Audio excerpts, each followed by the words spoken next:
मोहम्मद हसन याकी साहब को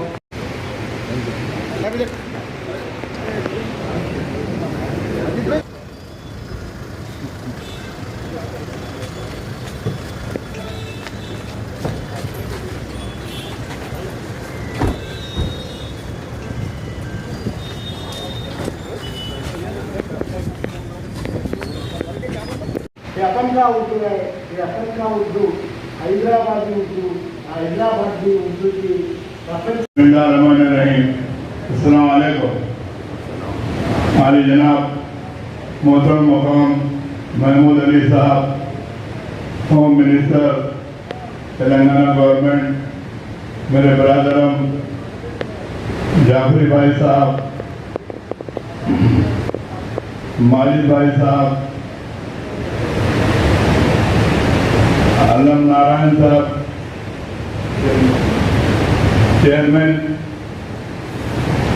तमाम मीडिया रिपोर्टर्स, माशाअल्लाह ये बड़ी अच्छी बात है क्योंकि आज उर्दू को जिंदा रखने के लिए ये प्रोग्राम रखा गया। जैसा कि अभी हमारे माजिद भाई साहब ने कहे कि उर्दू को बिल्कुल ख़त्म करने की एक साजिश रचाई जा रही है। जैसा कि माजिद भाई ने कहा कि आज़ादी के अंदर उर्दू ज़बान को इस्तेमाल करके आज़ादी हासिल की गई थी। हमको भी चाहिए कि उर्दू ज़बान को ज़िंदा रखना चाहिए। और आज ये तेलंगाना गवर्नमेंट उर्दू के ताल्लुक़ से मैं जहाँ तक समझता हूँ कि पिछले गवर्नमेंटों के मुकाबले में तेलंगाना गवर्नमेंट उर्दू के लिए काफ़ी दिलचस्पी जाहिर कर रही है। जैसा कि आज ये प्रोग्राम मुनक़िद करने के लिए हुकूमत की जानिब से आप लोगों को तमाम सहूलियात मुहैया किए गए, ये बड़ी अच्छी बात है। मैं मेरी जानिब से और मजलिस इत्तेहादुल मुस्लिमीन की जानिब से आज ये जो 2 रोज़ा प्रोग्राम रखा गया है, आप लोगों को तरबियत देने के लिए मैं मेरी जानिब से मुबारकबाद पेश करता हूँ। शुक्रिया। खुदा। न सिर्फ ये कि हम 1 लाख रुपए का चेक उन्हें दे रहे हैं, बल्कि मीडिया अकेडमी की जानिब से 5 साल के वक्फे में जो है ना हर महीना 3000 रुपए की जो है ना दिया जाएगा। और ये न सिर्फ ये बल्कि उनके 2 बच्चों को शेख हमजा काफिर और शेख मुदस्सिर और शेख हसीब के लिए 10वीं जमात तक आने तक उनको हर महीना महमूद अली साहब से गुजारिश है कि वो उन्हें पुलिस स्टेशन करें।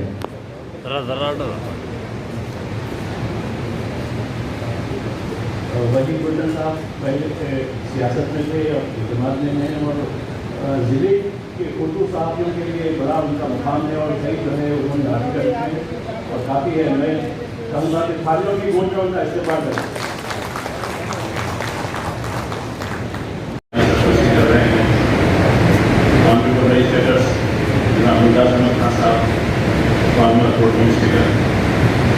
जनाब जाफरी साहब फार्मर प्रोटोम चेयरमैन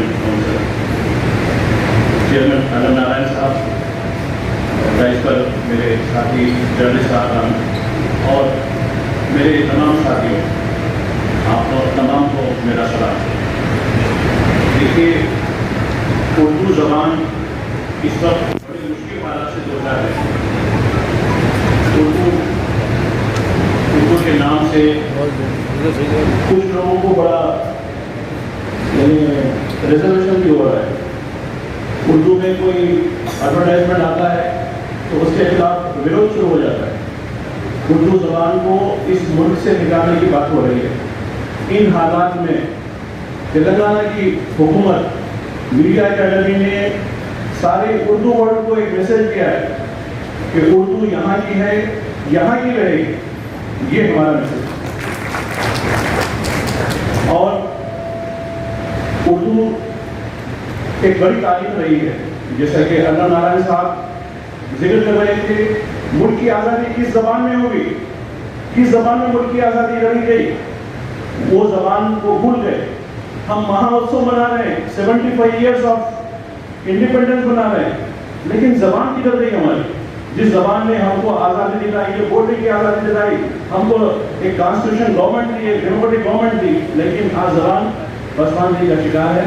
मैं यकीनन हमारी तेलंगाना हुकूमत, चीफ मिनिस्टर ऑनरेबल केसीआर साहब, ऑनरेबल होम मिनिस्टर साहब, इनकी बड़ी सरपरस्ती रही और ऐसे में जब हमने तजवीज़ रखी तो होम मिनिस्टर साहब ने, मैं यहाँ पर याद करना चाहता हूँ, यही डैश पे कुछ जर्नलिस्टों को अवार्ड दे रहे थे। अनंत नारायण साहब ने आपसे कुछ वादा किया था, वो वादा पूरा किया। मैं आपका शुक्रिया अदा करता हूँ अनंत नारायण साहब, ये बहुत बड़ी बात है। और आपने जो बयान दिया अनंत नारायण साहब कि कंपोजिट कल्चर, गंगा जमनी तहजीब, यकीनन देखिए उर्दू को हम नहीं तो कौन बचाएंगे, उर्दू को बचाने की जरूरत है। उर्दू सहाफत, अब देखिए 2 दिन का ट्रेनिंग प्रोग्राम लगाया, उन्होंने सारा इंतजाम गवर्नमेंट की तरफ से किया। आप लोगों के लिए जो भी सहूलतें दे सकते हैं उन्होंने अपने लिहाज से सहूलत देने की कोशिश की। इस देखिए आजकल हर जिसके पास ये एंड्रॉइड फोन है, मोबाइल फोन है, वो एक जर्नलिस्ट हो गया है। ये जर्नलिज्म का कॉन्सेप्ट बदल गया है। पहले ये होता था प्रिंट मीडिया, इलेक्ट्रॉनिक मीडिया, इस तरह के लोग होते थे, ट्रेंड होते थे, लेकिन आज हर कोई अपने हाथ में, अगर मैं भी जर्नलिस्ट हूँ, एक मैसेज डाल देता है, उसको वायरल कर देता है। इसकी वजह से खराबियां भी पैदा हो रही है। इसके लिए 2 दिन के ट्रेनिंग प्रोग्राम रखे गए। तो मैं चाहता हूँ कि अच्छे लोगों को हमने जो है यहाँ फैकल्टी के जो तजुर्बेकार लोग हैं उनको यहाँ मौजूद किया है फैकल्टी की तरफ से, और वो लोग बराबर जो है आपको सिखाएंगे कि जर्नलिस्ट की जिम्मेदारी क्या होती है, ड्यूटी क्या होती है, उसके राइट्स क्या होते हैं, उसको किस तरीके की रिपोर्टिंग करनी होती है। आप देखिए पूरी दुनिया में इंडिया का मीडिया बदनाम हो रहा है। क्यों बदनाम हो रहा है? झूठ, गलत कहानियाँ, गलत मफरूज़े, सब चीज़ें होने की वजह से इंडिया का मीडिया बदनाम हो रहा है, नेशनल मीडिया। तो हमको वैसा नहीं होना चाहिए। सोसाइटी में मीडिया एक गवर्नमेंट और पब्लिक के दरमियान एक रास्ते का काम करता है। तो मैं समझता हूँ कि यकीनन ये जो 2 रोज़ा ट्रेनिंग क्लासेस का जो मामला आगाज़ हो रहा है और इसको डेडिकेट जो किया गया है कि 200 ईयर्स ऑफ उर्दू जर्नलिज्म, मैं मुबारकबाद देता हूँ अकादमी को और मुबारकबाद देता हूँ हमारे नई सेक्रेटरी साहिबान को और होम मिनिस्टर साहब को और हमारे तमाम साथियों को। यकीनन हमने ये हमारी यूनियन बाजी वगैरह को हमने बाजू रखा है, बाजू रख के एक क्लास के भी हम एक हुए हैं। हम यकीनन एक होंगे, एक रहेंगे और मुझे मौका दिया गया, मैं बहुत बहुत मशहूर हूँ। और तमाम लोगों का जो हमारे गेस्ट हैं उनका भी मैं वेलकम करता हूँ और हमसे जो भी खिदमत हो सकी बराबर, आप हमारे मेहमान हैं, हम आपका पूरा सम्मान करेंगे और आपको यहाँ कुछ लेकर जाएंगे। आप अपने अपने गांव, जिला, डिस्ट्रिक्ट, शहर जहाँ भी जाएंगे यहाँ से एक मैसेज लेके जाएंगे और सोसाइटी के लिए काम करेंगे। बहुत बहुत शुक्रिया, थैंक यू। जनाब अनंत नारायण साहब और जो दीगर यहाँ पर जो ड्राइविंग है उनको मैं मुबारकबाद देता हूँ कि ये जो प्रोग्राम जो रखा गया है, ट्रेनिंग प्रोग्राम जो उर्दू जर्नलिस्ट को लेंगे, तो जैसा आपको अपने इंट्रोडक्टरी रिमार्क्स में चेयरमैन मीडिया अकेडमी बता रहे थे कि जो हिंदुस्तान में आपके जर्नलिज्म या सहाफत आपको 1880 जो है 1880 में आज़ाद हुआ और कलकत्ते से एक इंग्लिश में एक जो ब्रिटिश जो एम्प्लॉय थे तो वो एक इंग्लिश के अंदर बंगाल गजट बोलकर 1880 के अंदर 1780 के अंदर 1880 में 1780 के अंदर आपको बंगाल गजट के नाम से निकाला। और उसके बाद जो है उर्दू का पहला जो अखबार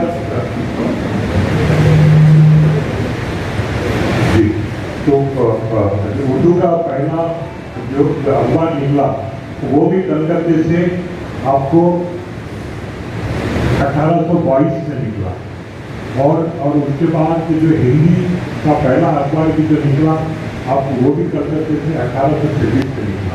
और जहाँ तक हैदराबाद में आपको उर्दू सहाफत का ताल्लुक है, यहाँ पर आपको पहला उर्दू का अखबार 1860 में जारी हुआ। तो 1860 और उसके बाद जो हैदराबाद स्टेट जो पहली रियासत रही जहाँ पर उर्दू को सरकारी जबान आपको 1884 में आपको उर्दू जबान को सरकारी जबान बनाई गई थी और उर्दू जबान हैदराबाद स्टेट की सरकारी जबान आपको पुलिस एक्शन तक वो 1948 तक रही और అందరూ మన్నించాలి. ఉర్దూ, ఇంగ్లీషు, హిందీ కంటే నేను తెలుగులో మాట్లాడడం ఇష్టపడతాను. తెలుగులో నాకు నేను అర్థం చేసుకోవాలని చిన్న విన్నపం. ఇవాళ ఒక శుభదినం, గ్రేట్ డే. హైదరాబాద్లో తెలంగాణకి ఒక కేంద్ర బిందువు, ఒక వాణిజ్య కేంద్రము, ఒక వికాస కేంద్రము, గ్రేట్ ప్లేస్, హిస్టారికల్ ప్లేస్. 400 సంవత్సరాల పైబడిన ఈ నగరానికి ఒక గొప్ప చరిత్ర ఉంది. ఇట్లాంటి ఒక చరిత్రాత్మక నగరంలో, ఒక హిస్టారికల్ సిటీలో ఉర్దూ జర్నలిజం ప్రారంభమై 200 సంవత్సరాలు గడిచిన ఉత్సవాలు జరపడం అనేది హైదరాబాద్ శాంతి, మొత్తంగా ఉర్దూ జర్నలిజానికి ఒక గొప్ప దినంగా భావిస్తున్నారు. A great day for Urdu journalism. Urdu journalism ప్రారంభమైనప్పుడు బెంగాల్లో ప్రారంభమైంది. ఎందుకంటే బెంగాల్లో దేశ విభజన సమస్య ఉంది. బ్రిటన్లు ఈ జాతిని విభజించడానికి, దేశాన్ని విభజించడానికి महबूब अली साहब से गुजारिश है कि वो उन्हें पुलिस स्टेशन करें.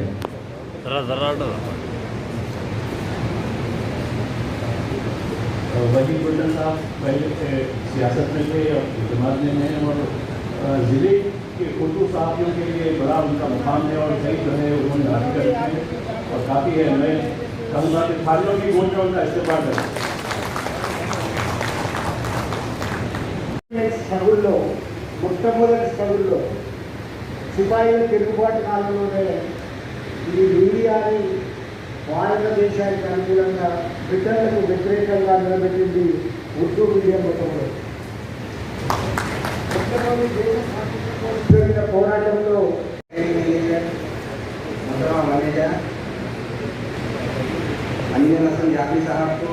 जवाब के लिए मैं बहुत मशहूर हूँ अनम नारायण साहब का, मोहम्मद अली साहब का, अमीर हुसैन जाफरी साहब का, मुमताज़ अहमद खान साहब का और हमारे जो कॉर्पोरेटर्स हैं मुस्तफ़ा मुजफ्फर साहब बहुत साहब का और हमारे जो साथी जर्नलिस्ट हैं जिनमें लीडर साहिबान भी हैं और दीगर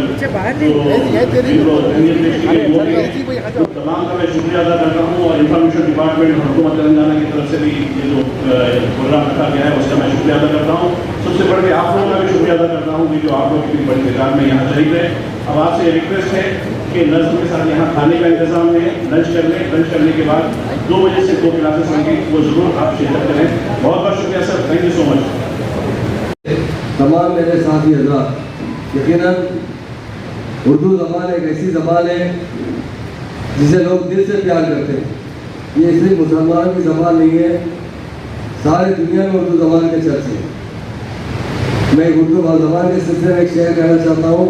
सलीके से हवाओं में जो खुशबू बोल सकते हैं, सलीके से हवाओं में जो खुशबू बोल सकते हैं, अभी कुछ लोग बाकी है जो उर्दू बोल सकते हैं.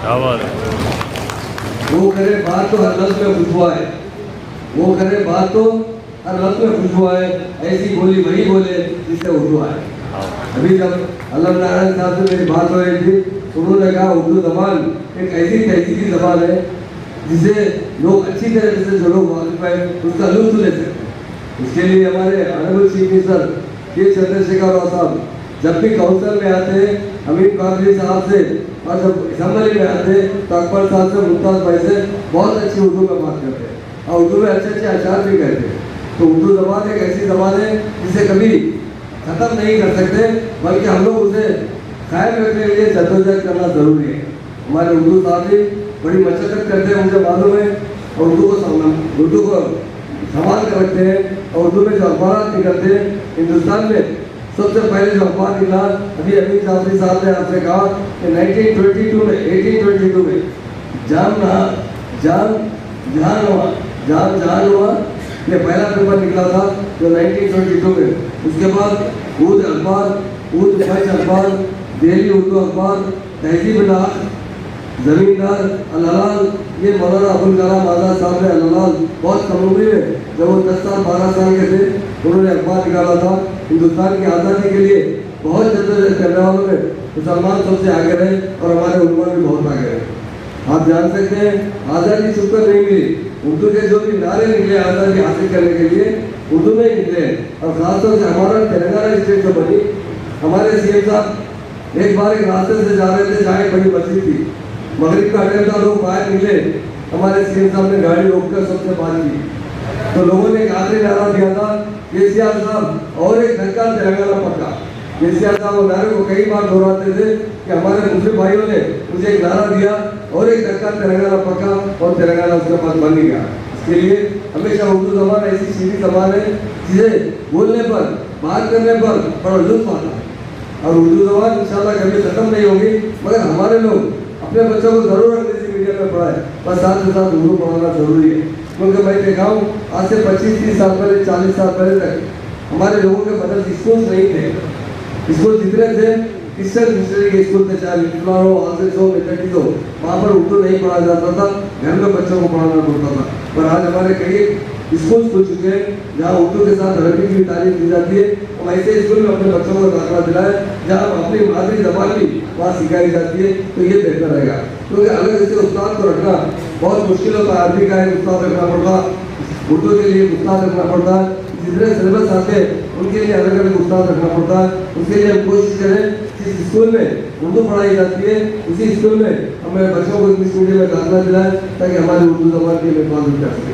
लेकिन हमारे सीएम साहब बहुत उर्दू से मोहब्बत करते हैं, इसलिए उन्होंने उर्दू अकेडमी के लिए खाली सारी अपना प्रेस अकेडमी कोई भी स्टेट की तरफ से इतनी बड़ी रकम एक वक्त में नहीं दी गई। अभी अल्लाह नारायण साहब ने जो सदर अकेडमी है उन्होंने बताया हर साल 1 करोड़ रुपये दिए जाते हैं, और ये पैसे फिक्स डिपॉजिट किए गए। कई जर्नलिस्टों को खासतौर से कोरोना के अंदर काफ़ी अच्छी मदद की गई। कोरोना के तेलंगाना बनने के बाद अब तक 16 करोड़ 1,16,000 मतलब 16 करोड़ 116 लाख रुपए ये तकसीम किए गए। और खासतौर से जिन बच्चों की तालीम पर सदर और एकेडमी, मीडिया एकेडमी सदर इज्जतमाब जनाब अल्लाह नारायण साहब, रुकन कानून साहब कौंसल इज्जतमाब जनाब सैयद अमीरुल हसन जाफरी साहब, इज्जतमाब रुकन असम्बली चेयरमैन जनाब मुमताज़ अहमद खान साहब, जनाब मुस्तफ़ा अली मुजफ्फर साहब कॉर्पोरेटर शाही बंडा, जनाब मोहम्मद गौस साहब कॉर्पोरेटर झांसी बाजार, जनाब मारुति सागर साहब सदर PUWJ, MA माजी साहब सदर PUWJF, जनाब मोहम्मद इस्माइल साहब सदर PS इलेक्ट्रॉनिक मीडिया एसोसिएशन, जनाब वेंकटेश राव साहब सेक्रेटरी मीडिया अकेडमी, जनाब अख्तर इम्तियाज साहब सीनियर साहबी, जनाब मोहम्मद मुजीबुद्दीन साहब सीनियर साहबी, मोहम्मद वहीद हुसैन साहब सीनियर साहबी, जिन्हें आज तहनीत पेश की गई है। जनाब मीर